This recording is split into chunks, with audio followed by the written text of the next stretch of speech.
ప్రార్థించండి. ప్రార్థన శాశ్వతమైన ప్రేమతో ప్రేమిస్తున్న పరలోకపు తండ్రి, వందనాలు ప్రార్థిస్తున్నాము బాబా. మొదటి సెక్షన్లో బాబా, రెండో సెక్షన్లో కూడా మాట్లాడుకోవా, నీతో సంభాషణ కలిగిపోతాం. ఎంత మేలో ఎంత మనోహరం బాబా, మీరు ఎవరైతే నిదానం బట్టి వందనాలు. ముందుగా జీవితంగా వేరుగా జీవించండి. యేసుక్రీస్తు నామములో ఈ దీవిని పెట్టుకుంటున్నాము తండ్రి. ఆమేన్. హల్లెలూయా. దేవుని నామానికి స్తోత్రం కలుగును గాక. హల్లెలూయా.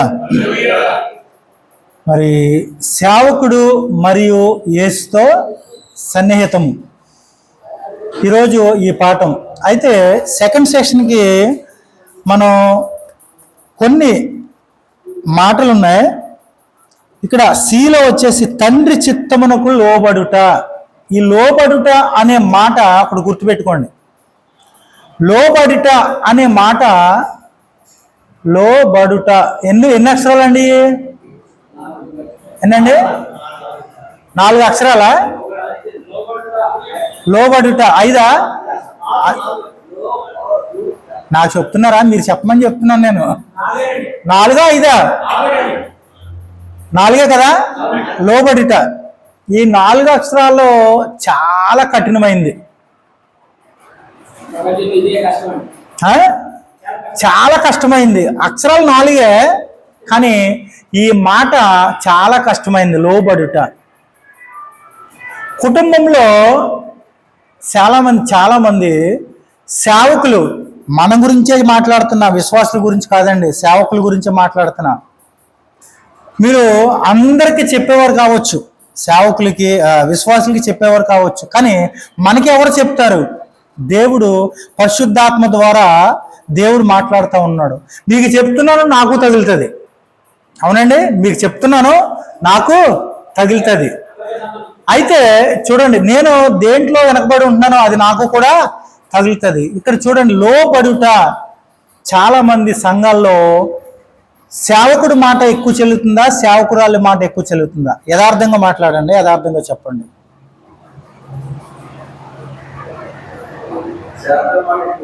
ఏంటండి? సేవకురాలి మాట అది మీ సంఘంలో చెప్పుకోండి. మీరు ఓటేస్తే ఎదటోళ్ళ గురించి మనకు అనవసరం. మీరు ఎలా చెప్తున్నారు? ఇప్పుడు మీరు ఎలా చెప్పారు? అలా కాదండి, ఆయన చెప్పే మాట, ఆ సేవకురాలి మాట ఎక్కువ చెల్లుతుందని అంటున్నారు. మన చర్చిలో, మీ చర్చిలో ఎవరి మాట గెలుస్తుంది ఇప్పుడు చేసుకోండి, ఎవరిదాలు చూసుకోండి. సేవకుడు. నేను అది కాదండి, ఇంట్లో చెప్తున్నా.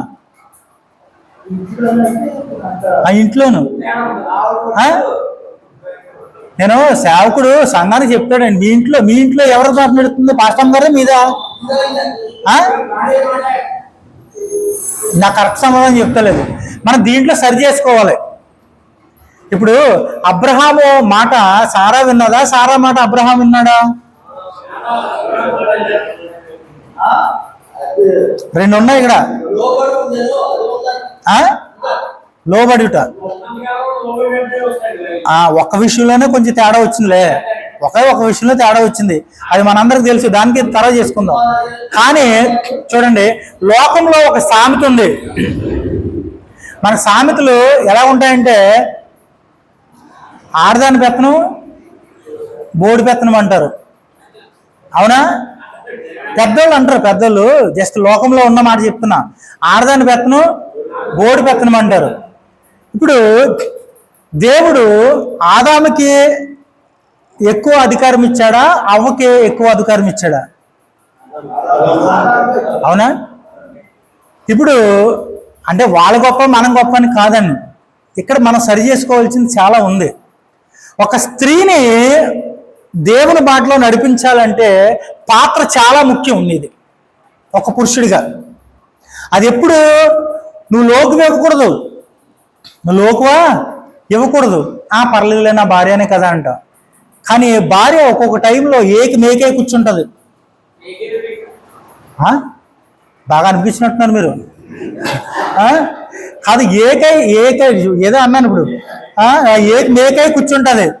ఎందుకంటే ఆ మేక లాగినా కానీ చాలా టైట్ ఉంటుంది. ఎందుకులే వదిలేద్దాం అన్నట్టు ఉంటుంది. ఎందుకంటే డిసిషన్ తీసుకోవాల్సింది దేవుడు నువ్వు, సేవకుడు దేవుడు, ఇద్దరు కలిసి డిసిషన్ తీసుకుంటే కరెక్ట్గా ఉంటుంది. అవునండి. ఎందుకంటే స్త్రీ ఎప్పటికైనా కానీ కొంచెం ఎట్లయినా కానీ ఆ సంబంధం, ఆ డిస్కషన్ అనేది కొంచెం ప్రాబ్లం అనిపిస్తుంది. దీంట్లో అనుభవజ్ఞులకు బాగా తెలుస్తుంది. ఈ విషయంలో మనం జాగ్రత్తగా ఉండాలి. అయితే నేను ఎందుకు చెప్తున్నానంటే లోబడుట గురించి. నీ భార్య నీకు లోబడుతుందా? ఒకసారి ఆలోచించండి. నీ భార్య నిన్ను ఎదిరించకుండా నీ ఏ మాట చెప్తే ఆ మాటకు అన్నిటికీ ఓకే అని మీకు సర్దుబాటుగా సమానంగా మీరు చెప్పినట్టు వింటుందా? లోబడి ఉంటుందా? మనం ఎక్కడికి వెళ్ళవాలండి? ఇది లోకంలో సామెత. ఇంటికి వెళ్ళి అంటే రచ్చకి వెళ్ళవాలి. ఇప్పుడు మనం ఎక్కడికి వెళ్ళలేకపోతున్నాం అమ్మా? దేంట్లో ఉంది ప్రాబ్లం అమ్మా? మనలోనే ఉంది. మరి మనలో ఎలా ఉందో అర్థం చేసుకుంటాం. మనలో ఎలా ఉంది అనుకుంటున్నారు మీరు? ఎవరికి? రైట్ కరెక్ట్ చెప్పారండి. ఇప్పుడు ఇది మాట 100% కరెక్ట్. అయ్యగారు చెప్పింది. దేవునికి లోబడలేకపోతున్నాం. లోకాశలు మనలో దూరేస్తున్నాయి కొన్ని. అది తెలియట్లేదు, అది తెలీదు.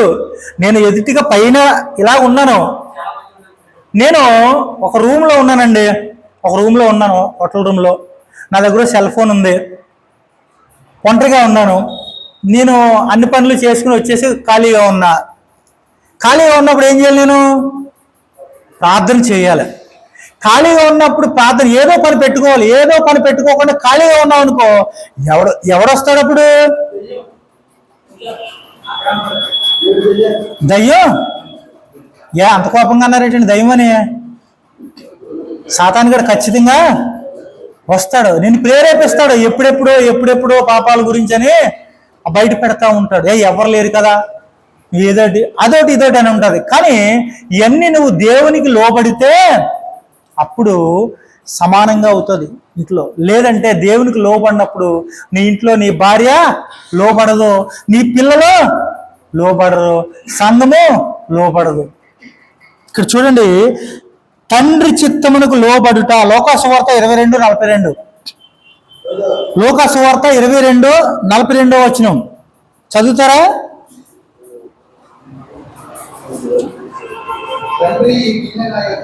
తండ్రి ఈ గిన్నె నా యొద్ద నుండి తొలగించుటకు నీ చిత్తమైతే తొలగించుము, అయినను నా ఇష్టము కాదు నీ చిత్తమే సిద్ధించును గాక. హల్లెలూయా. మనం నిర్ణయాలు ముందర తీసేసుకుంటాం, దేవుడికి తర్వాత చెప్తాం. అంటే మన ప్లాన్ క్లియర్ అయిపోయిన తర్వాత, దేవా నేను పలాంది అనుకుంటున్నా, ఇది క్లియర్ చేయదేవా, ఇది మంచిగానే ఉంది అని అడుగుతూ ఉంటాం. అది పద్ధత? ఫస్ట్ ఎవరికి చెప్పాలి? ఫస్ట్ దేవునికి చెప్పాలి. ఇక్కడ ఈ మాట ఎందుకు రాయబడిందంటే, తండ్రి ఈ గిన్నె నా యొద్ద నుండి, అంటే యేసుక్రీస్తు వారు ఆ కల్వరి శిలువలో చాలా బాధపడుతూ ఉన్నారు. భరించలేని బాధ ఈ భూప్రపంచం మీద ఎవరు భరించలేదండి, ఆయన తప్ప. అటువంటి బాధ మరి చూడండి, నీ చిత్తం అయితేనే అని ఎవరిని అడుగుతున్నాడు? ఆయన తండ్రిని అడుగుతున్నాడు. తండ్రిని కూడా ఆయన ఎంతవరకు ఈ భూలోకంలో ఎంతవరకు మాట్లాడాలో, ఎంతవరకు ఉండాలో, ఎంతవరకు ఆయన స్థానం ఉందో దాన్ని 1 ఇంచు కూడా దాటకుండా ఆయన ఉండే పరిధిలో దేవుణ్ణి అడుగుతూ కూడా ఏమంటున్నాడు ఆయన?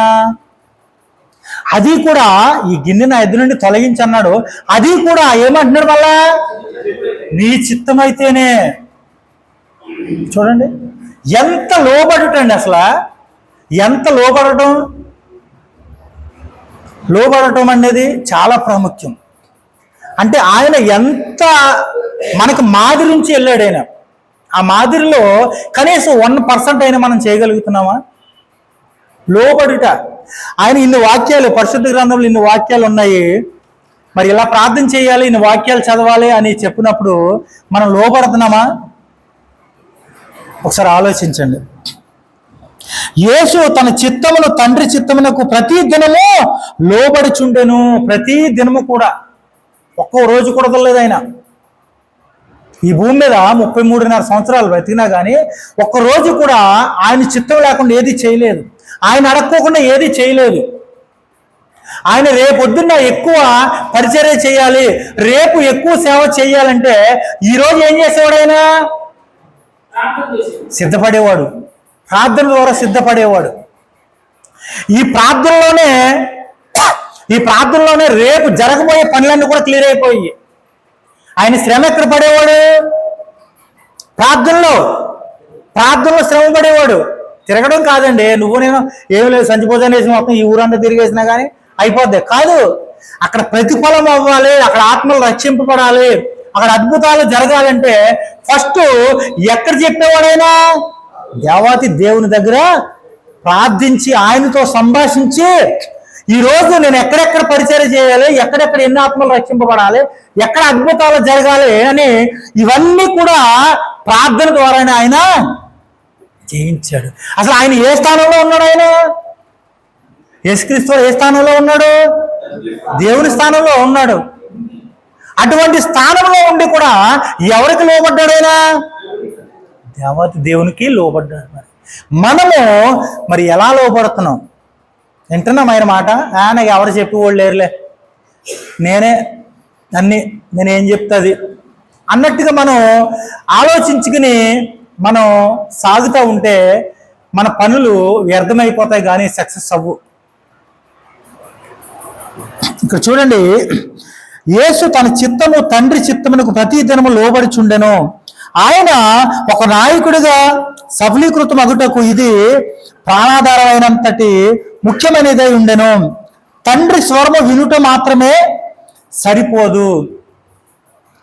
మన జీవితం పట్ల గల తండ్రి చిత్తమునకు మనము లోపరుచుకున్న వలన అవసరము కూడా ఉన్నది.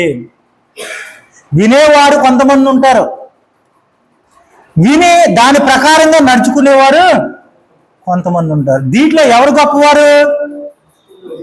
నడుచుకునేవాడు గొప్పవాడు. విని వదిలేస్తారు. ఏం చేస్తాం? విన్నంత మాత్రం ఏమీ ఉండదు. ఇప్పుడు మనం ఉన్నాం, ఈ రోజంతా కూడా క్లాస్ జరుగుతుంది, పొద్దున్న నుంచి సాయంత్రం దాకా 4 గంటల వరకు అవుతుంది. ఏదో చెప్పారు, వెళ్ళాము, వచ్చాము అంటే దానివల్ల ప్రయోజనం ఉంటుందా? దానివల్ల ప్రయోజనం ఉండదు. కానీ మనం ఎప్పుడు కూడా మనం చేసే పనుల్లో ఒకదాన్ని నిర్ణయించుకోవాలి. ఏదైనా ఒక మార్కెట్కి వెళ్తున్నప్పుడు పలానా వస్తువు తేవాలని ఇంటి దగ్గర నుంచి బయలుదేరతాం. ఆ వస్తువుని పట్టుకుని వస్తాం ఇంటికి.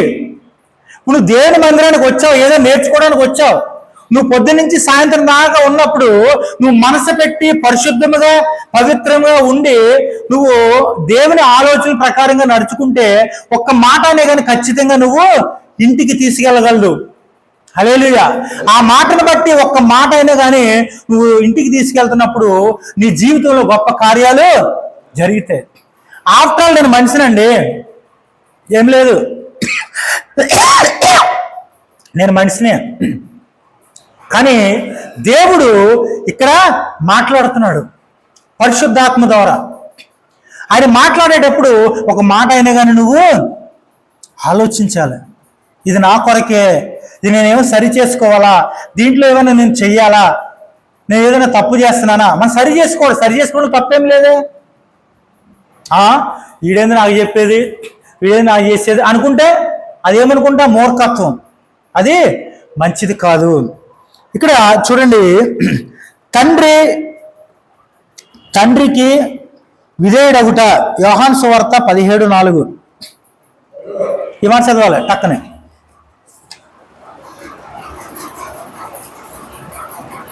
యోహాను సువార్త 17వ అధ్యాయము 4వ వచనం. చేయుటకు నీవు నాకిచ్చిన పని నేను సంపూర్ణంగా నెరవేర్చి భూమి మీద నిన్ను మహిమపరిచితనే. హల్లెలూయా.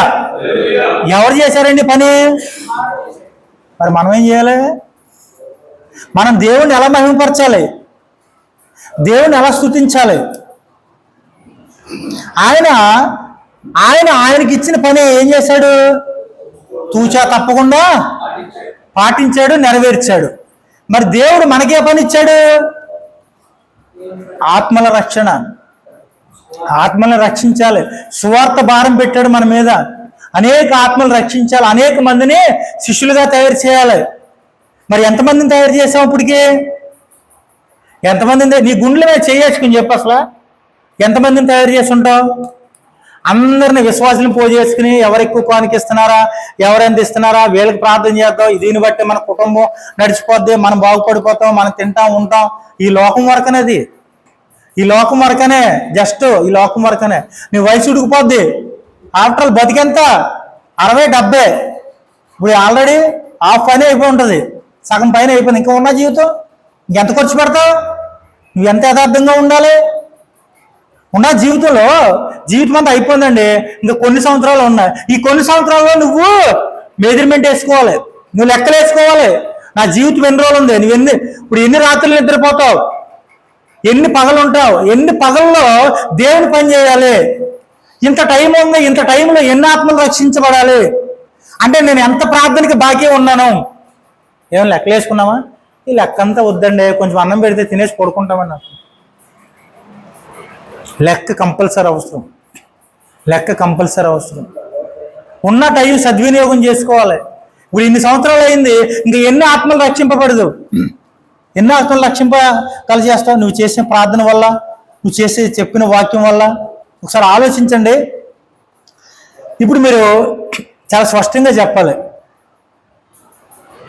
మీ అందరికి శిష్యులు ఉన్నారా? ఇక్కడ కూర్చున్న వాళ్ళు అందరు శిష్యులు ఉన్నవాళ్ళు చేతులు ఎత్తండి. శిష్యులు ఉన్నవాళ్ళే చేతులు ఎత్తండి. నేను ఒక శిష్యుని తయారు చేశాను అన్నవాళ్ళు చూసారా? ముగ్గురే శిష్యుడు. ఇప్పుడు ఒకటండి, నేను వాస్తవం చెప్తున్నా. నేనున్నాను అనుకోండి, సపోజ్ మీ మీద పెట్టను, నేనున్నాను అనుకోండి. నేనున్నప్పుడు నా జిరాక్స్ ఇంకోటి కావాలి, అవును కదా? ఎందుకంటే నేను ఏమేం మాట్లాడుతున్నాను, నేను ఏమేం ప్రసంగాలు చేస్తున్నాను, ఆ ప్రసంగాలు చేస్తాం. నేను ఒక శిష్యుని తయారు చేశానంటే నాలో ఉన్న తెలివితేటలు, నాలో ఉన్న అన్ని కూడా తెలివితేటలు, తర్వాత ఈ వాక్యోపదేశాలు, ఇవన్నీ కూడా సమకూర్చుకున్నవన్నీ కూడా నా శిష్యుడికి నేను నేర్పిస్తాను. నేర్పించినప్పుడు నేర్చుకున్న వాడి దగ్గర నేను ఏదైతే చెప్తున్నానో అతను కూడా అది నేర్చుకుని ఇంకా అభివృద్ధి చెంది అతను కూడా ఇంకొక శిష్యుని తయారు చేస్తాడు. నేను పోయిన తర్వాత ఆ శిష్యుడు నా మాటలు ఆయనలో ఉండవా? తెలివితేటలు వస్తాయి రావా? ఒకవేళ నేను ఎవరికి నేర్పలేదు అనుకోండి, ఆ తెలివితేటలన్నీ నాలోనే ఉన్నాయి. నాలో ఉన్నప్పుడు చనిపోయిన తర్వాత ఎక్కడుంటాయి తెలివితేటలన్నీ? ఎందుకు చచ్చిపోతాయండి? ఎక్కడుంటాయని చెప్తున్నాను. నేను అడిగాను, చచ్చిపోతాయని అడగలేదు. ఎక్కడుంటాయి? సమాధుల్లో ఉంటాయి. సమాధుల్లో తెలివితేటలని సమాధిలో ఉంటుంది. నేను ఎవరికి నేర్పలేదు అనుకో, దేవుడు ఏం చెప్పాడు? శిష్యుని తయారు చేయమన్నాడు. చేయకపోతే నువ్వు ఒక్కడవే నువ్వు ఆలోచించుకుని నీ స్వార్థం నువ్వు చూసుకుని నేను ఎవరిని శిష్యుని తయారు చేయని చెప్పి నువ్వు సంఘాన్ని బాగా డెవలప్ చేసి నీ తెలివితేటలు, నీ జ్ఞానము, నీ అభివృద్ధి అంతా కూడా అయిపోయిన తర్వాత, నీ వయసు అయిపోయిన తర్వాత చనిపోతే ఆ తెలివితేటలన్నీ నీ మైండ్లో ఉంటాయి, ఆ దెబ్బలో ఉంటాయి, అంతే. అవును కదా? అవన్నీ కూడా జీవం కలిగి మాట్లాడాలంటే నువ్వేం చేయాలి? శిష్యుల్ని తయారు చేయాలని దేవుడు చెప్తుంటే మనం సేవకుడిగా ఉండే ఒక్క శిష్యుని కూడా తయారు చేయలేకపోతున్నామండి. ఒక్క శిష్యుని కూడా తయారు చేయలేకపోతున్నాం. ఎంత దౌర్భాగ్యం ఒకసారి ఆలోచించండి. ఒక్క శిష్యుడు నీ పేరున ఉన్నాడా? భయం, సంఘాన్ని ఎవడేసుకుపోతాడని, భయం. ఇంకొకరిని ఎవడని తయారు చేస్తే మొత్తం వీడంతా లాగేసుకుంటాడు, లేనిపోని తలకా నొప్పని అన్నీ తెలిసి మళ్ళీ సమాధానం చెప్తారు. కాదు, ఇప్పుడు ఎవరు వేసుకుపోతాడు? ఇది ఉండకూడదే. దేవుడు ఏం చెప్పాడు? ఇది నాది నీది కాదండి. ఎవరిది? ఇది దేవుడిదండి. ఓన్లీ వర్కర్ అంతే. నువ్వు ఓన్లీ వర్కరు, పని చేస్తున్నావు అంతే. పనికి తగ్గట్టు జీతం తీసుకుంటున్నావు అంతే తప్ప నువ్వు ఈ విషయంలో మనం చాలా వెనకబడి ఉన్నాం. చూడండి, ఇక్కడ ఉన్న వాళ్ళు దాదాపు 40 పైనే ఉంటాయి. అవునండి, 40 పైనే ఉన్న సంవత్సరాలు. అసలు మెయిన్ వయసు అంతా అయిపోయింది. నువ్వు ఎంజాయ్ చేయవలసిన వయసు అంతా అయిపోయింది. ఓకే, నువ్వు కష్టపడవలసినంత వయసు అయిపోయింది. గవర్నమెంట్ వాళ్ళు కూడా నేను తీసుకోరు జాబ్కి. తీసుకుంటారా? గవర్నమెంట్ వాళ్ళు తీసుకుంటారా? తీసుకోరు. గవర్నమెంట్ వాళ్ళు మంచి వయసులో ఉన్న వాళ్ళు తీసుకుంటారు.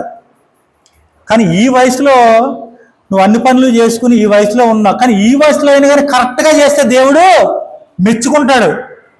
ఇప్పుడు కూడా నువ్వు మళ్ళీ డూప్లికేట్గా మారితే మాత్రం కష్టమండి. లోకానికి మాత్రం పలానా చర్చి పాస్టర్ అంతే. కానీ దేవుని దృష్టిలో ఒక విశ్వాసిగా కూడా ఉండవు. నువ్వు ఏం చేస్తున్నా? ఒక శిష్యుని తయారు చేస్తున్నావా? ఇంత క్లియర్గా రాస్తుంది బైబిల్లో వాక్యం, శిష్యులుగా తయారు చేయండి అని. ఎవరు తయారు చేయట్లే. ఎవరి బాధ వాళ్ళే, ఎవరిది వాళ్ళే తడుముకోవడమే. ఇది మంచిది కాదండి. అందుకనే దేవుడు మాట్లాడుతున్నాడు మనతో. ఇక్కడ చూడండి, తండ్రికి విధేయుట. యోహాను సువార్త 17:4 చేయుటకు నువ్వు నాకు ఇచ్చిన పని నేను సంపూర్ణముగా నెరవేర్చి భూమి మీదనున్న నిన్ను మహిమపరిచితిని. దేవుడు మహిమపరిచాడు. మనం దేని ద్వారా మహిమపరచాలి? నీ పని, ఒక సేవకుడిగా నీ పని నువ్వు కరెక్ట్గా చేస్తున్నావా? ఒకసారి ఆలోచించండి.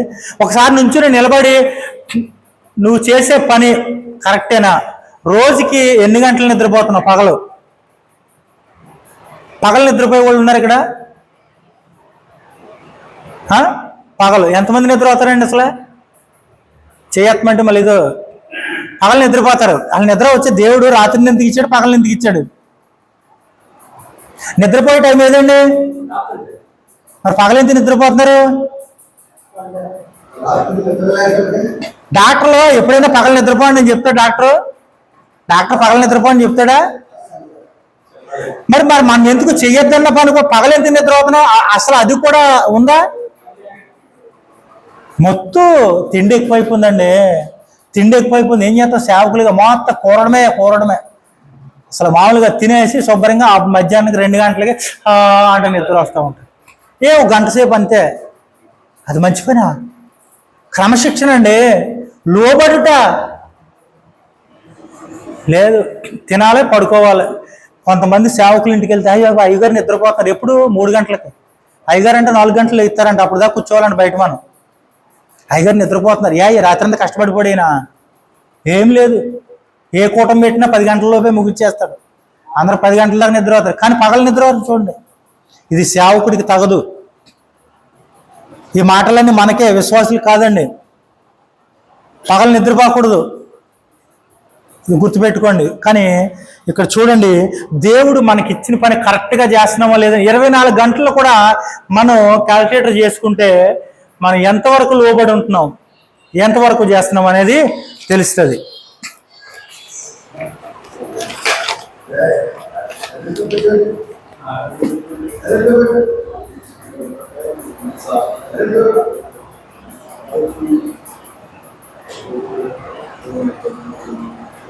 ఫలించుట సన్నిహితం యొక్క ఫలితము. మన దేవునిలో ఫలించాలి అంటే ఇక్కడ చూడండి 15-16 యోహాను సువార్త.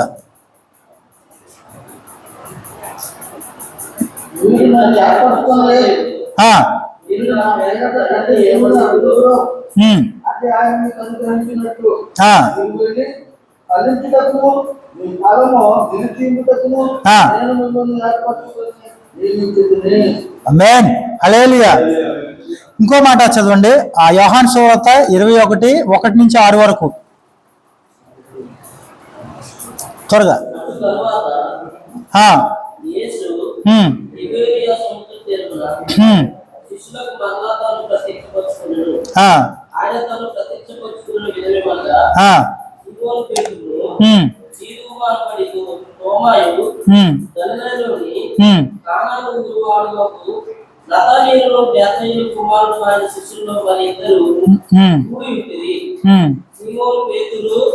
నేను చేపలు పట్టబోతున్న వారితో అనగా వారు మేము నీతో కూడా వచ్చేటండి. వారు వెళ్ళి తోని ఎక్కి కానీ ఆ రాత్రి ఏమీ పడలేదు. యేసు దారిన నిలిచెను. అయితే యేసు ఆయన శిష్యులను గుర్తుపట్టలేదు. యేసు పిల్లలారా, భోజనములు మీ వద్ద ఏమైనా ఉన్నదని వారు. చాలండి, ఇది మీకు అర్థమైతే చాలు, ఇది ఎక్స్ప్లెయిన్ చేయను. యోహాను సువార్త 21వ అధ్యాయము 1 నుంచి 6 వరకు. అంటే ఇక్కడ జరిగిన సిచ్యువేషన్ ఏంటి? చేపలు వల వేస్తున్నారు. పండే పడలేదా? ఏ పని వదిలేసి ఏ పనికి వెళ్ళారు? దేవుని పని వదిలేసి వాళ్ళు. అంటే చూడండి, మనం కూడా కొన్నిసార్లు అసంతృప్తితో ఉంటారు. అసలు ఏంటబ్బా ఇలాగైపోయింది, పరిచర్య డేలా అయిపోయింది, ఏంటి అభివృద్ధి లేదు, ఇట్లా అయిపోయింది అని కొన్ని అనాలోచనగా ఉంటాం. కానీ ఈ ఆలోచనకు తగ్గట్టు అస్సలు మ్యాటర్ వదిలేసి ఎక్కడో లాస్ట్కి వచ్చి మనం అడుగుతూ ఉంటాం దేవుణ్ణి. మనం చేయవలసిన పని మనం చేయలేదు. కానీ మనం చేయవలసిన పని చేయకోకుండా దేవుణ్ణి అడుగుతున్నప్పుడు మన లోపం మనకు తెలిసిపోతూ ఉంటుంది. మనం ఏం తప్పు చేసామో, మనం ఏం కరెక్ట్ చేయలేదు, ఇలా జరిగింది అనేది తెలుస్తుంది. కానీ దాన్ని పక్కన పెట్టేసి సైడ్ అయిపోయి దేవుడు నన్ను ఆశీర్వదించలేదు, నా సంఘం ఇట్లా అభివృద్ధి చెందట్లేదు. మనం కరెక్ట్గా ఉన్నప్పుడు దేవుడు ఖచ్చితంగా అణువున కూడా మనల్ని ఆశీర్వదిస్తాడు, ఎక్కడ వదలడు. కానీ మన తప్పు మనం తెలుసుకోవాలి. ఇక్కడ చూడండి, జీవించుటకు శక్తి, యేసుతో సన్నిహిత సంబంధము కలిగి ఉన్నప్పుడు మన దేవుణ్ణి ఏదైనా అడిగి అధికారం కలిగి ఉంటాము. అంటే చూడండి, ఇక్కడ గొప్ప విషయం 15 నా యందు మీరును మీ యందు నా మాటలో నిల్చుండినలా మీకేది ఇష్టమో అడుగుడి, అది మీకు అనుగ్రహింపబడును. ఆమేన్, హల్లెలూయా. ఇక్కడ ఈ వాక్యంలో ఉన్న అర్థం, మనకి ఏది ఇష్టమో మనం అడిగినప్పుడు ఎమ్మటే ఇవ్వాలంటే ఎదుటి వ్యక్తి మనకి ఎంతగా తెలిసి ఉండాలి. అందుకనే దేవుణ్ణి వదలొద్దండి. మనం దేవుణ్ణి వదిలి మనం ఏమీ చేయలేం. ఆయనకి వేరుగా ఉండి మనం ఏమీ చేయలేం. అందుకనే ఈ మాటలు వ్రాయబడి ఉన్నాయి. తర్వాత సంతోషభరితముగా జీవించుట. ఇక్కడ 15:11 యోహాను సువార్త 15:11 మీ యందు నా సంతోషము ఉండవలననియు మీ సంతోషము పరిపూర్ణము కావాలననియు ఈ సంగతులు మీతో చెప్పుచున్నాను. సంతోషము పరిపూర్ణం ఎప్పుడవుతుంది? సంతోషం కొంచెం, ఇప్పుడు సంతోషం అనేది పరిపూర్ణంగా రోజంతా ఉండాలంటే సంతోషంగా ఉండగలమా మనం ఈ లోకంలో? సపోజ్ మనకు తెలియాలంటే, సినిమా ఉందనుకోండి, సినిమాలో కొన్ని జోక్స్ ఉన్నాయనుకోండి, ఆ సినిమా అంతా కొంచెం ఒక రకంగా ఉందనుకోండి, 2 గంటలన్నర సేపు సినిమా చూస్తే ఎంతసేపు సంతోషపడతాడు? ఒక 5 నిమిషాలు 10 నిమిషాలు సంతోషపడతాడు. రోజంతా సంతోషపడతాడా? సరే, ఏదైనా 2-3 జోకులు చెప్పామనుకోండి, ఆ జోకులు బట్టి పక్కపక్క నవ్వుతాడు. అది ఎంతసేపు ఉంటుంది?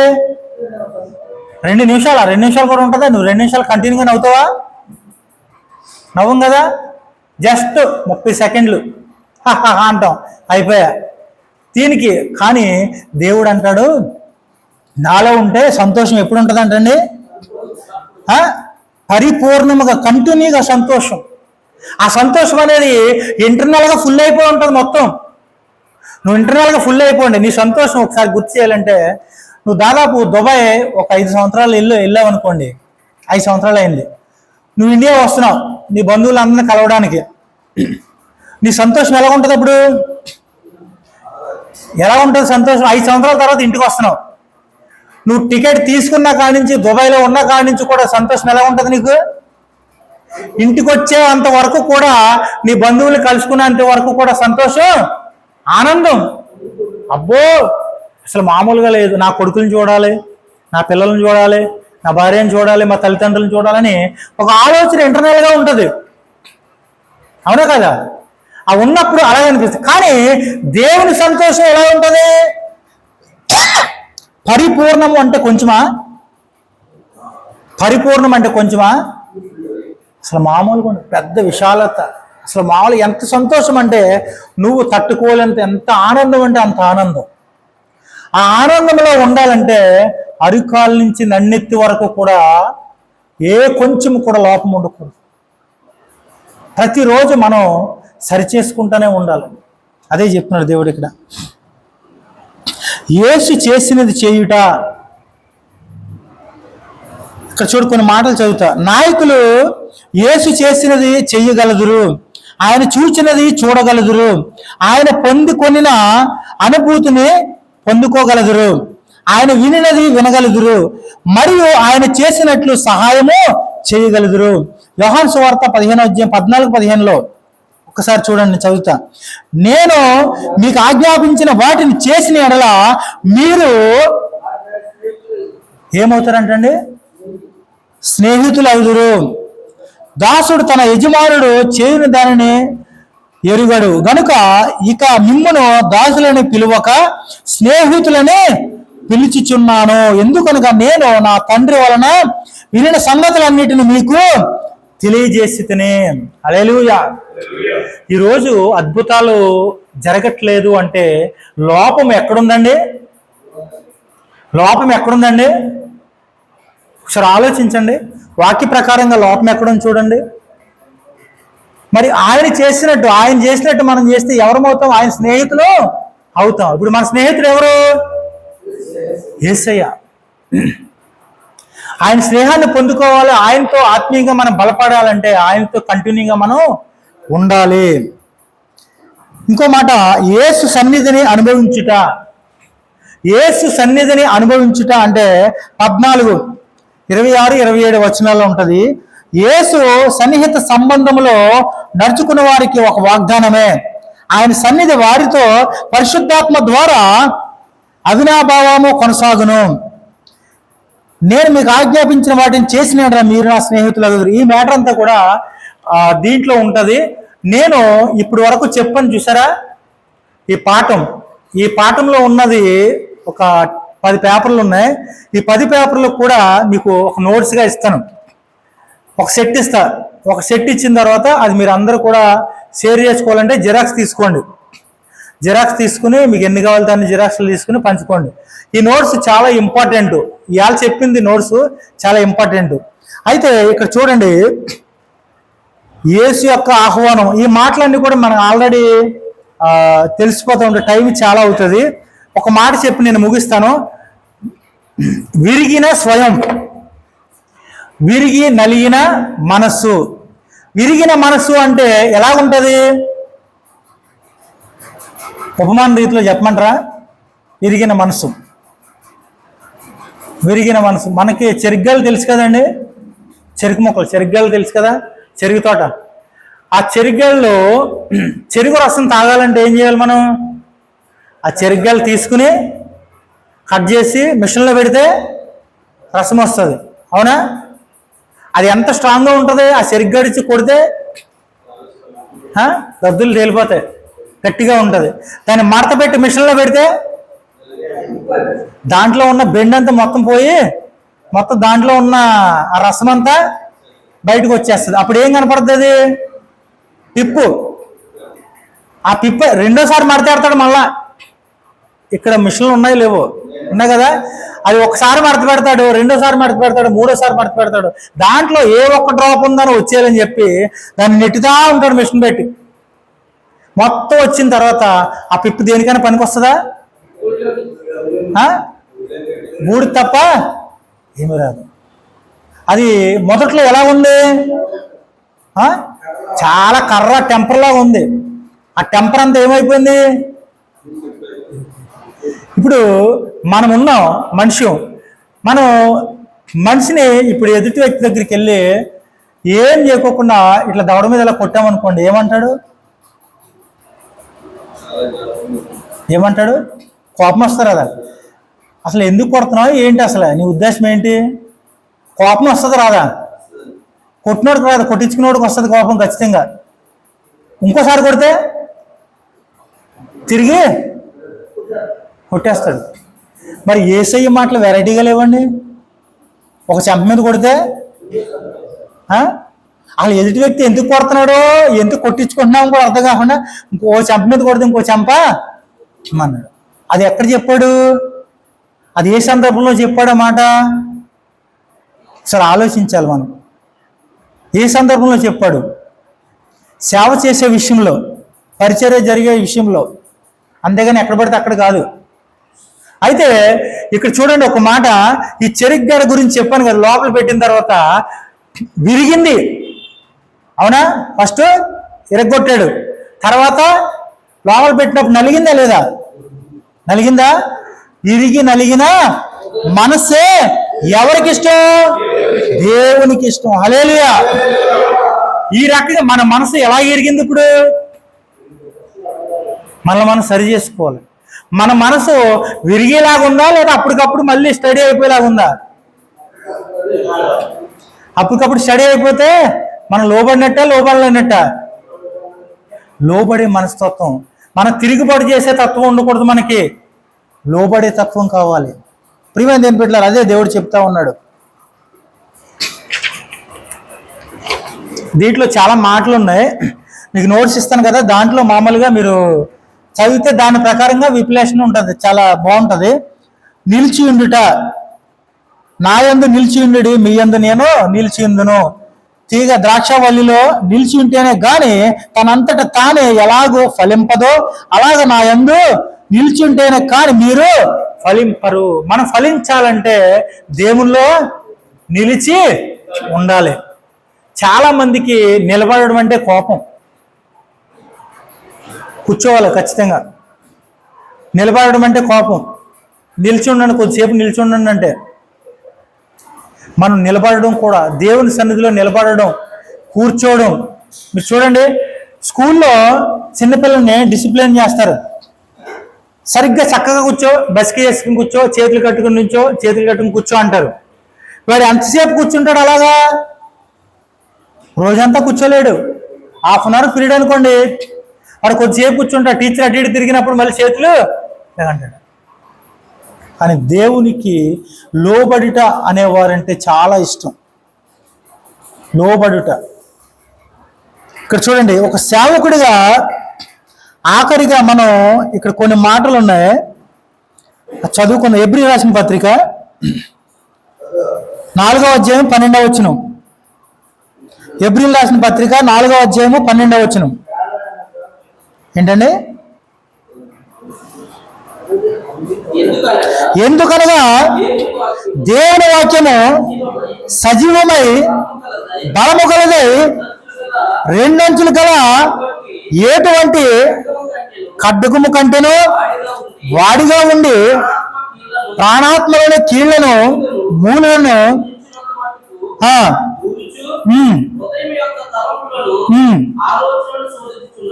ఆమేన్. హల్లెలూయా, హల్లెలూయా. దేవుని వాక్యం ఎలా పనిచేస్తుందంటండి? దేవుని వాక్యం, మన వాక్యంలో ఉన్న ఆ మాధుర్యం అనేది మనం గుర్తుపట్టాలి. దేవుని వాక్యం రెండంచులు గల ఖడ్గం. ఇక్కడ చెబుతున్నా నాకు, వింటున్నా మీకు ఖచ్చితంగా కట్ అయిపోద్ది. ఎందుకంటే నా వైపు తప్పు ఉందనుకోండి, నాకు తెగుతుంది. మీ వైపు తప్పు ఉంటే నీకు తెగుతుంది. రెండింటిని సరి చేస్తుంది. మళ్ళీ తర్వాత నీ ఒంట్లో రోగం ఉంటే నీ రోగాన్ని కూడా నయం చేస్తుంది. నీ కీళ్ళల్లో ఎక్కడో నరాల్లో ఉన్నా కానీ దాన్ని కూడా నయం చేస్తుంది. ఇటువంటి అద్భుతమైన వాక్యము, అద్భుతమైన మాటలు దేవుడు మనకు అందిస్తున్నాడు. కానీ ఎంతవరకు మనం విశ్వాసంతో వింటున్నామో, అదే మనం ఎంతగా మన ఎఫెక్ట్ పెడుతున్నామో ఒకసారి ఆలోచించాలి. ఖచ్చితంగా ఈ మాటలో చాలా అద్భుతం ఉంది. ప్రాణాత్మలను, కీళ్లను, మూలుగులను విభజించినంత మట్టుకు దూరుచు, మళ్ళీ ఎక్కడికి వెళ్ళిందంటండి? హృదయం యొక్క తలంపులు. మనకి ఎక్కడ పుడతాయండి తలంపులు? ఇప్పుడు చెప్పండి, ఎక్కడ పుడతాయి? మైండ్లో ఉన్నవాళ్ళు చేయొద్దండి ఒకసారి. మైండ్లో ఉన్న వాళ్ళను. ఇప్పుడు వాక్యము చదువుతున్నాం కదా, వాక్యంలో ఏముందండి?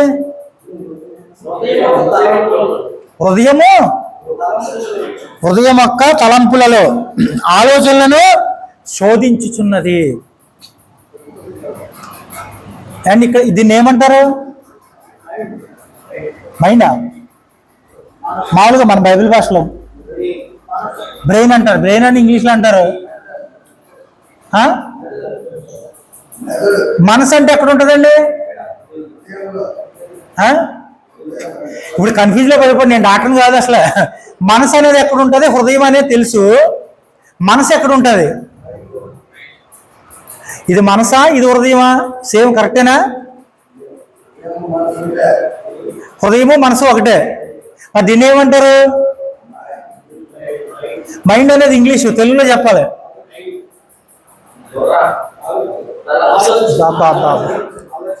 ఆలోచన ముందర ఎక్కడ స్టార్ట్ అవుతుంది?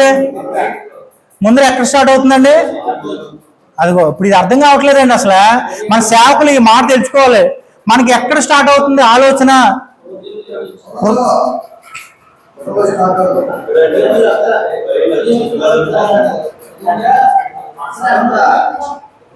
మన అందరం ఒకసారి డాక్టర్ని కలవాలండి. ఇప్పుడు దీంట్లో కన్ఫ్యూజ్ గా ఉన్నారు. ఇప్పుడు ఇక్కడి నుంచి బయలుదేరి ఇక్కడికి వస్తుందా, ఇక్కడి నుంచి బయలుదేరి ఇక్కడికి వస్తుందా? పై నుంచి ఎక్కడికి వస్తుందా? ఈ పై నుంచి ఎక్కడి నుంచి వస్తుంది?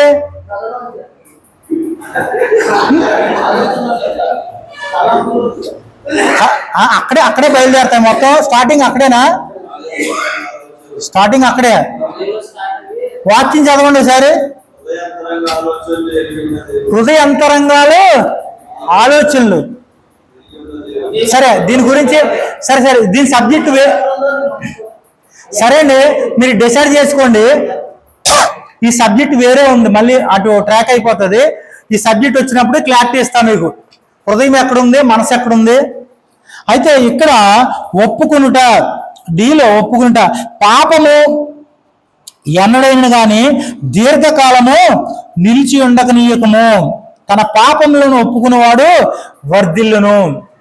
పాపాన్ని ఎక్కువ కాలం ప్రయాణించిస్తున్నప్పుడు వారి పరిస్థితి ఏమవుతుంది? ఇప్పుడు అట్టుపండు ఉందండి, ఒక అట్టుపండు ఉంది. అట్టుపండుని తీసుకొచ్చిన తర్వాత తినకుండా సెల్ఫ్లో పెట్టామనుకోండి, ఒక రోజంతా ఎలా ఉంటుంది? ఒక రోజుకి బాగానే ఉంటుంది. రెండో రోజుకి, మూడో రోజు పోదా, నాలుగో రోజు, ఇప్పుడు ఐదో రోజు అయినప్పుడు ముగ్గుపోయినప్పుడు ఎట్లా వస్తుంది స్మెల్? రాదా? బ్యాడ్ స్మెల్ వస్తుందా? అది మంచిదే కదండి అట్టుపండు. ఎవరు చేశారు అలాగా చెడ్డదని?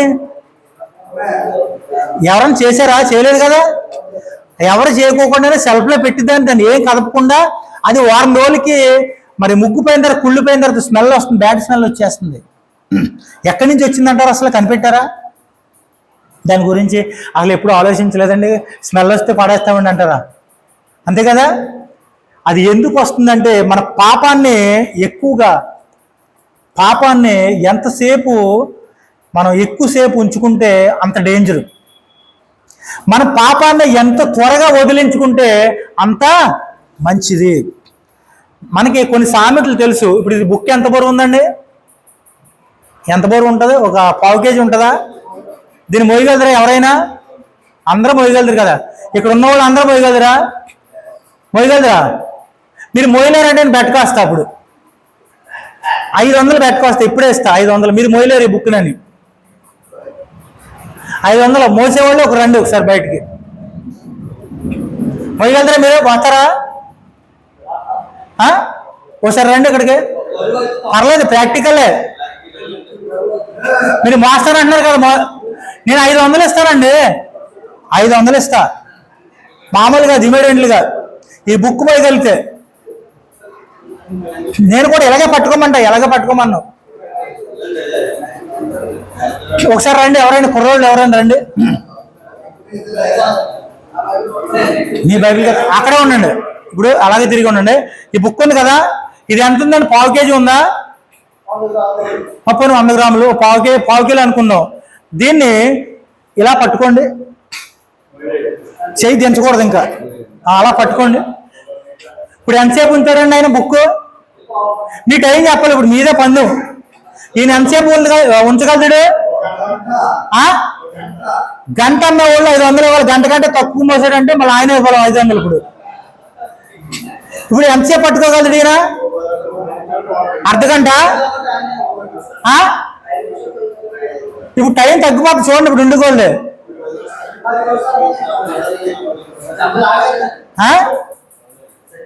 ఏంటి అవును అప్పుడే వచ్చే స్టామినా అయిపోయింది అప్పుడే.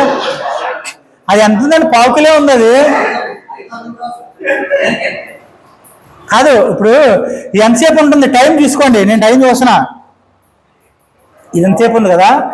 కానీ ఒక బుక్ ఆఫ్టర్ ఒక బుక్ ఒక పావు కిలో ఉన్న బుక్ని కనీసం పట్టుమని ఒక 20 నిమిషాలు పావు గంట పట్టుకోలేమండి. ఒక పావు గంట పట్టుకోలేం. ఆయన చైన్లు అవుతుందా లేదండి? ఎంటర్ అయిందా? ఇంక ఎంటర్ అవ్వకపోతే నుంచోవచ్చు.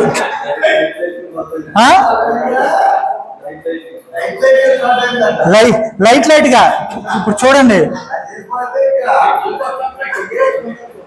ఇప్పుడు ఏది బరువు అంటారు? ఇప్పుడు చెయ్యి బరువా బుక్ బరువా?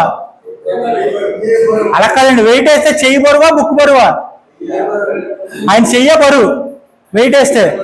కానీ ఇట్లా మోస్తున్నాం మన దేన్ని. పాపం ఎంత ఉంది? కొంచెమే ఉందనుకోండి, దాన్ని ఎక్కువ కాలం ఉంచుతూ ఉన్నప్పుడు ఏమవుతుంది? మొత్తం బాడీ అంతా షేక్ అయిపోతుంది. చాలండి, చేయలు అవుతుంది. మీకు 500 వచ్చినట్టే. చప్పట్లు కొట్టండి దేవుని నామస్తుతం కలుగా. ఇప్పుడు పాపాన్ని ఎక్కువసేపు అంటే ఎక్కువ రోజులు ఉంచితే ఏమవుతుంది అక్కడ పరిస్థితి? అట్టుపళ్ళే కుళ్ళిపోతుంది కానీ మన బాడీ కుళ్ళిపోతలేదా? ఆ అట్టుపండికి అని చెప్తే నేను ఇప్పుడు ఇందాక నుంచి మనం మారాలి, మన ఉదయం మారాలి, మనం మారేటి చెప్తే ఆయన అట్టుపండి అంటున్నాడు. ఏంటి అట్టుపండా? అది కాదండి. ఇప్పుడు సరే, ఇప్పుడు మనం చేయవలసింది ఏంటంటే మన ఇతరులకు చెప్పినప్పుడు కూడా, సంఘంలో వాడబడేటప్పుడు కూడా ఈ విషయాన్ని ఒక్కొక్కసారి ఎక్స్పెరిమెంట్ చేసామనుకోండి, ఇప్పుడు మనం పాటించాం. సరే ఇంత ఉంది, చిన్న పాపమే కదా, జస్ట్ ఇట్లా చూసామండి, చిన్న పాపమే, ఇలా చూసాం. రోడ్డు అంటే వాళ్ళు ఎవరైనా వెళ్తున్నారో, ఎవరైనా ఒక అమ్మాయి వెళ్ళింది అనుకోండి, చూసామనుకోండి, ఆ కేంద్రీకరణ అనేది లోపల మైండ్లో వర్క్ చేస్తుంది. వర్క్ చేస్తా నేను డిస్టర్బ్ చేసేస్తూ ఉంటుంది. నువ్వు ఎవరికి కనపడవు వినపడవు. నీ పక్కన నీ భార్య ఉన్నా, పిల్లలున్నా, ఎవరున్నా, నీ ఆలోచన మాత్రం రన్నింగ్ అయిపోతూ ఉంటుంది. దాన్ని ఎప్పుడు డెలీట్ చేయాలి? ఎమ్మటే ఇమ్మీడియట్లుగా నువ్వు కిటికీలు మూతేసేయాలి. ఫస్ట్ కళ్ళు నువ్వు మూసుకోవాలి. అటువంటి చూడకుండా మనం ఉండాలి. ఎప్పుడైతే చూస్తామో లోపల క్రియేట్ అయిపోతూ ఉంటుంది. అందుకనే దేవుడు ఏం చెప్తున్నాడంటే, తన అతిక్రమములను దాచిపెట్టువాడు వర్ధిల్లడు. అది ఎప్పటికప్పుడు క్లియర్ చేసేయాలి. ఇప్పుడు రోడ్డు అంటే ఎన్నో కనపడతాయండి, కనపడతా ఉన్నప్పుడు అన్నీ చూస్తామా? మనం ఎక్కడికో బయలుదేరుతున్నాం, ఆ పని మీద చూసుకోవాలి. అది చూసి దాని గురించి ఆలోచించి దాని గురించి ఇన్ఫర్మేషన్ తీసుకుంటే ఎవరు పాడైపోతాడు? మనమే పాడైపోతాం. దాని కాదు. అందుకని కీర్తనలో 1వ అధ్యాయము 5వ వచనం,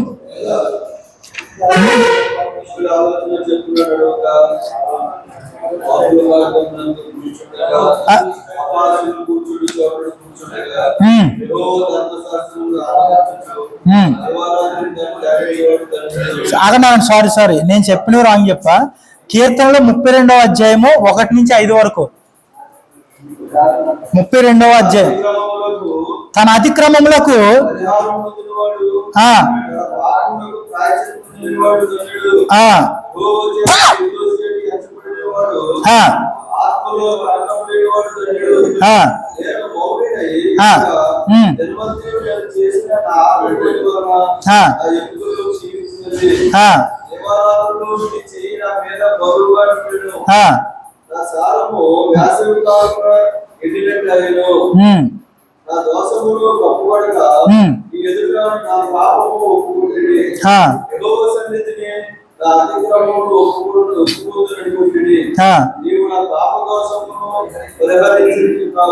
చాలండి. దేవుని నామానికి స్తోత్రం కలుగును గాక.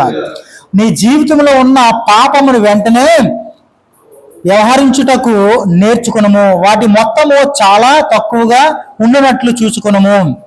నీ హృదయమును పరిశోధించమని దేవుణ్ణి అడుగుటకు 3 మాసములు వేచి ఉండకము. చూడండి, దేవుణ్ణి అడగడానికి నీలో పాపం అనేది ప్రేరేపించబడింది అని అనిపించినప్పుడు మనం వెయిట్ చేయవలసిన అవసరం ఉందంటారా? వెయిట్ చేయకూడదు. ఇమీడియట్లుగా మోకరించి దాన్ని ఏంటో క్లియర్ చేసుకోవాలి దేవుని నువ్వు. వెంటనే క్లియర్ చేసుకోవాలి. దాన్ని అలా నిల్వ చేసుకుని 3 నెలల తర్వాత అడుగుదాము, ఇంకా కొన్ని చేద్దాము అని అనుకుంటే మాత్రం కాదు, ఇమీడియట్లుగా అని దేవుని వాక్యం చెబుతా ఉంది. అందుకనే ఇక్కడ చూడండి, తరువాత మన శరీరాన్ని మన స్థానం కంట్రోల్ పెట్టుకోవాలి. నేను ఒక మాట అడిగితే ఏమనుకోకండి, షుగర్ పేషెంట్లు ఎంతమంది ఉన్నారు చేయొస్తారా? పర్లేదు, నేనేమి ఇప్పుడు మీ షుగర్ తీసుకెళ్ళిపోయి ఎక్కడ పెట్టను, జస్ట్ ఎవరిది ఉన్నదో వాళ్ళకే ఇద్దాం. షుగర్ పేషెంట్లు ఉన్నారు కదా, తీసుకెళ్ళి మళ్ళీ వచ్చేద్దంట్రా. అయితే షుగర్ పేషెంట్లు వాకింగ్ చేస్తున్నారా? మనకి సేవకుడికి, ప్రతి సేవకుడికి కూడా ఆరోగ్యం చాలా ముఖ్యం, అవునా కాదంటారు? ఆరోగ్యం చాలా ముఖ్యం. నీ ఆరోగ్యాన్ని పాడు చేసుకుంటే దేవుని పనిలో సరిగా ఉండలేం. చేయగలమా? చేయలేం. మనకి ఆత్మీయంగా ఎంత బలంగా ఉంటున్నామో శారీరకం కూడా అంత బలంగా ఉండాలి. పొద్దున్నే వాకింగ్ ప్రతి ఒక్కరికి అవసరమే. టైం టు టైం భోజనం చేయడం, ఇష్టం వచ్చినట్టు ఏది పెడుతున్నారు కదా అని అది తినేయడం కష్టం, తినకూడదు. లిమిట్ దేవుని వాక్యమే చెప్తుంది. మన గొంతుకి ఏం పెట్టాలంట? కత్తి ఎందుకు పెట్టమన్నాడండి? భోజనానికి కత్తికి తేడా ఎంత తేడా అని చూడండి. అంత డేంజర్ అనమాట తిండి. ఎంత తినాలో అంతే తినాలి, కానీ అధిక మించి తింటే ప్రమాదం, ఆయాసం అన్నీ వచ్చేస్తాయి, ఇంకా మామూలుగా కాదు. అందుకనే మనం కూడా దీంట్లో కూడా చాలా నేర్చుకోవాలి, ఆరోగ్య విషయంలో కూడా చాలా నేర్చుకోవాలి. సేవకులు చాలా మంది కూడా నాకు అది ఉందండి, నాకు ఇది ఉందండి, అది ఉందండి, ఏదో చెప్తూ ఉంటారు. సేవకులకి ఏ రోగం ఉండకూడదు, ఆరోగ్యంగా ఉండాలి, బలంగా ఉండాలి, ఎక్కువ కాలం సేవ చేయాలి, ఎక్కువ కాలం దేవుని పనిలో వాడబడాలి. దీనికి క్రమశిక్షణ ఏంటంటే ఫస్ట్ తిండే. ఈ తిండిని కంట్రోల్ చేయాలంటే దేవుడు అందుకనే ప్రతి వారం కూడా ఒక రోజు ఉపవాసం ఉండమన్నాడు. అసలు మనం ఉపవాసం ఉంటున్నామా? సేవకులకు చెప్పేవాళ్ళగా ఉంటున్నామా, లే విశ్వాసులకు చెప్పేవాళ్ళగా ఉంటున్నామా? ఉపవాసం ఉంటున్నాం లేదా? ఉపవాసం ఖచ్చితంగా ఉండాలి.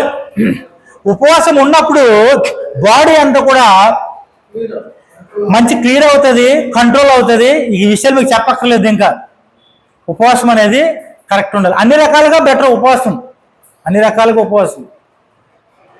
దేన్ని ఎంత తినాలో అంతే తినాలి, అతికి మించి తినకూడదు. కొంతమంది పూరీలు ఒక 7-8 తినేస్తారు ఇష్టమని చెప్పి. 7-8 తినేస్తే ఎలా కుదురుతుంది? 2 తింటే సరిపోద్ది. ఇడ్లీలు 7-8-10 తినేస్తారు, ఎందుకంటే కొంచెం ఆకలి ఎక్కువండే అని అంటారు. ఇంత పెట్టుకుని తింటామా? తింటా బతుకుతున్నాం మనం, లేక బతుకుతా తింటున్నామా? తిండి విషయంలో కూడా చాలా జాగ్రత్తగా ఉండాలండి, ఏది పడితే అది. ఇంకొకటి ఏంటంటే, మన విశ్వాసులు ఇంటికి వెళ్ళినప్పుడు ప్రతి వాళ్ళు కూడా ఫస్ట్ ఏంటంటే టీ పెడతారు, అవును కదా? పాస్టర్ గారు ఇక్కడి నుంచి కదలాలంటే ఫస్ట్ టీ పెట్టేయాలి, టీ ఇచ్చేస్తారు. ఈ ఇంటికి వెళ్ళినా ఆ ఇంటికి వెళ్ళి ఫస్ట్ టీ ఇస్తారు. ఈ టీలు తాగడం వల్ల కూడా కొంచెం ఎఫెక్టే. ఏదో ఒకసారి తాగుతాం పొద్దున్నే, తర్వాత ఎప్పుడన్నా ఇక అంత మాట అది. ఈ తిండి విషయంలో ఎవరి జాగ్రత్తలో వాళ్ళు ఉండాలి, ఎందుకంటే మీరు అవసరం. సేవకులు ఇప్పుడు మిలిటరీ వాళ్ళు చూసారా, వాళ్ళు ఎంత కంట్రోల్గా ఉంటారండి? వాళ్ళు ఎప్పుడు పడితే అప్పుడు తినరు, మనకులాగా టైమింగ్సే. పొద్దున్న ఏ టైంకి తింటారో, మళ్ళీ మధ్యాహ్నం ఒక టైం, సాయంత్రం. ఇక మధ్యలో ఎక్కడ లేదండి, ఇంటికి వచ్చి అంతమాట తింటా కూర్చోరు. మన సేవకులకి ఖాళీ ఎక్కువ. అమ్మా స్నాక్స్ ఉన్నాయేమో చూడమ్మా, అవి స్నాక్స్ ఏమన్నా లిమిట్గా తింటామా? మొత్తం కడుపు బరాబరి పట్టేలా తినేస్తాం, అది కూడా మంచిది కాదు. ఇది వల్ల ఆరోగ్యం పాడైపోతుంది. కొన్ని భోజనం ఎప్పుడు కూడా సేవకుడు ఇప్పుడు భోజనం టైం కాబట్టి దాని గురించి చెప్పట్లేదండి, సమయం వచ్చింది కాబట్టి చెప్తున్నా. భోజనం ఎప్పుడు కూడా ఆకలి కొంచెం ముంచుగానే తినాలి, అర్థమవుతుందండి? ఆకలి కొంచెం ఇంకా తినాలి అనిపించే అంతవరకు అప్పుడు ఆపేసుకోవాలి. ఈ సెక్షన్లో ఉన్నప్పుడు ఎప్పుడు కూడా నీ బాడీ కంట్రోల్లో ఉంటుంది.